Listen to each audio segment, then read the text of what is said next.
We're starting a fire. So some of our methods of starting a fire today have not been working so well. So Solveig just got some cotton balls that she put Vaseline on, and she's lighting them on fire. Let's see if we can't get things going a little bit here. First, we have to get them unstuck from Solveig's fingers.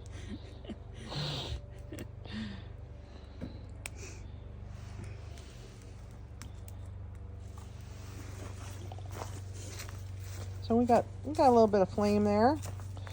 It's a handy trick to know. I don't think I knew that you could do that with cotton balls. Yep, petroleum oil burns really nicely. And I learned this trick from our own lady Aoife. Fantastic.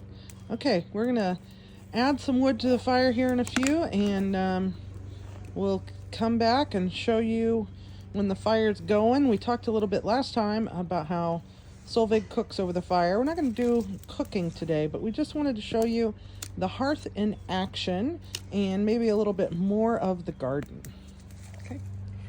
So one of the things I want to be doing since it's the end of the season is taking care of some of my cookware. This pot has sat outside for the last 2 years, and you can see it's kind of in bad shape. I'm going to take some steel wool and sandpaper or something to the inside of this to scrape off the rust. And then I'll put it over a fire like this. Of course, it'll be a bigger fire by then, and heat the inside and then start coating it with oil and burning that oil on to start the process of seasoning it like a cast iron. So that's going to be a project that I'll be working on over the next couple months. Another thing that I do at this time of year is I start cleaning out my garden beds, and like the rest of the things that have been sitting for the last couple years, my garden beds have kind of gotten left to their own devices. And Solveig, for those who don't know, do you want to tell them why things have been sitting for the last couple of years? For the last couple of years, I've been traveling with my job as a laboratory scientist up to Alaska. So I haven't been here for the summer and fall for the last 2-3 years. So I wasn't here to tend to my gardens. And my husband, Alfaron, Daniel, is a wonderful man, but he really doesn't have any expertise or knowledge about what to do with this other than to keep things mowed down, when it gets super crazy. So I do have mugwort growing everywhere, which is this plant right here. I'm trying to eradicate that. This entire bed was mugwort. So what I'll do is I'll take a vinegar, salt, and soap mixture, and I'll go ahead and spray it all down and turn it over a little bit, and I'm going to try to get this bed cleared out of all the mugwort. So I still have a lot of work to do because you can still see it growing in here. So that'll be my project for this winter, and then hopefully in the spring, if we get it down to the point where it's not growing anymore, I can keep it under control, I can plant something else in here. I would like to expand my herb garden to include other types of herbs that would have been used in period. Right now, the only thing I really have is oregano that is doing very, very well. It's a huge plot of it. I do have some sage. There's a little bit of sage growing right here still. This is the main plant, actually. And a lot of it has died back. You can see here. I'd like to go through and clean a lot of this out and get a covering this winter of leaves and compost on here to kind of settle down. And then I have some really nice thyme. My thyme is doing really, really well. So is thyme something they would have used in period? Yes. Okay. So I will go ahead and harvest some of this and dry it, but then I want to keep some of it fresh as well. There are several other things I really want to add. I want to add some parsley, some rosemary. I do have chives over here. So you've got 3 little beds here. Yes. So I have chives growing right here. So they need to be cut back a little bit. And the evil mugwort eradicated again. So I want to get that growing again. I'd like to plant dill again. I had dill growing, which grows like crazy. In the back corner I have some lavender growing.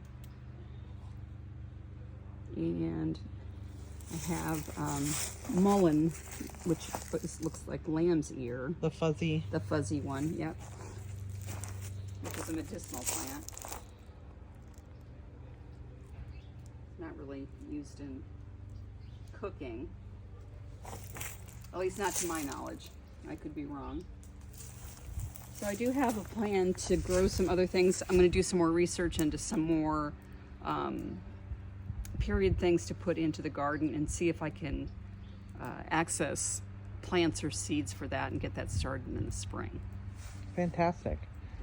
So we will follow along on your journey as you get these cleaned out and ready for their hibernation period, and then we'll come out again in the spring and plant, and we'll follow along as the new things grow. So that's great. That's exciting. And we do have this bin right here in the corner. This wood bin is the compost, so lots of good stuff, well, for the garden out of there, I'm sure.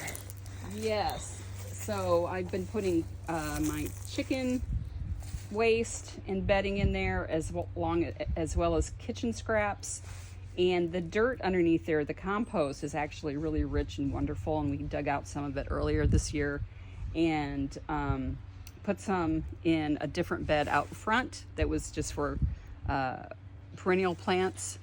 So by the end of the winter time and halfway through the spring, it should be ready then to go ahead and put on the beds out here. However, the beds here don't get a lot of sun. So even though I'd like to plant more herbs and such in here, I would like to build a couple of new beds out in the yard where it gets better sun for the more sun-loving plants, and I think they would do better out there. So that's something that I'm thinking about, that I'm going to approach Alfaron about, because it may take up some of his archery range, so they might have to walk around it. So I think I could get him to do it, though. Maybe garden in the front too. That's a possibility. We live on a septic system, though, and part of our septic system is in our front yard, so we can't plant anything on top of it. But we are having an idea of putting raised bed gardens down of our driveway, and then having cool. those tall metal raised bin type gardens, and then planting some vegetables and herbs in those. So we're thinking about that. I don't know if that'll happen next year, but that's something that's on our radar to do in the future, because we'd really like to utilize more space in our front yard for growing vegetables and herbs, and not just grass. If we could dig up our front yard and do something else, we would, but unfortunately we can't do that right now. The joys of country living. Yeah. So we're going to be coming back to Solveig's Hearth and Garden, but we're also going to take our show on the road. We're going to be at Rum next weekend, and we're going to do a little bit of investigative reporting there and telling everybody about what's going on at Rum, because one thing I'd like to do with this channel is to provide education for people. So there's all kinds of fun things that we do in the SCA, the Society for Creative Anachronism, and we learn about all kinds of different things. So I have a few fun things on store for that, and that's next weekend. So thanks so much for joining us today. Hope you guys have a wonderful day. Thanks. Bye, everybody. Bye.